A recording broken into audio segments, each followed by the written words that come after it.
नवरात्रोत्सवाच्या पार्श्वभूमीवर तिरुमला तिरुपती देवस्थानकडून करवीर निवासिनी श्री अंबाबाईला यंदाही मानाचा शालू अर्पण करण्यात आला। तब्बल 1,66,100 रुपये किमतीचा पिस्ता रंगाचा गुलाबी काठ असलेला शालू आज देवीला अर्पण करण्यात आला। तिरुमला तिरुपती देवस्थानचे चेअरमन BR नायडू यांच्या हस्ते शालूचे पूजन करून देवीला अर्पण करण्यात आले। हा शालू जिल्हाधिकारी अमोल येडगे यांनी स्वीकारला।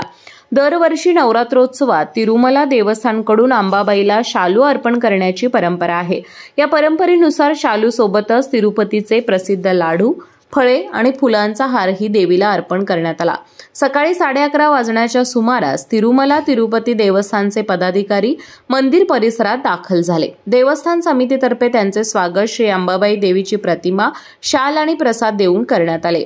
यावेळी खासदार श्रीकांत शिंदे, खासदार धैर्यशील माने तसेच तिरुमला देवस्थानचे आणि आमदार व्ही प्रभाकर रेड्डी, व्ही प्रशांत रेड्डी, भानुप्रकाश रेड्डी, सौरभ होरा, डॉलर दिवाकर रेड्डी, व्ही शांताराम, मोहनराव, के रामाराव आदी मान्यवर उपस्थित होते। यावेळी जिल्हा परिषदेचे मुख्य कार्यकारी अधिकारी S कार्तिकेयन, देवस्थान समितीचे सचिव शिवराज नाईकवाडे, व्यवस्थापक महादेव दिंडे, वेदांतिका माने आणि इतर मान्यवर उपस्थित होते।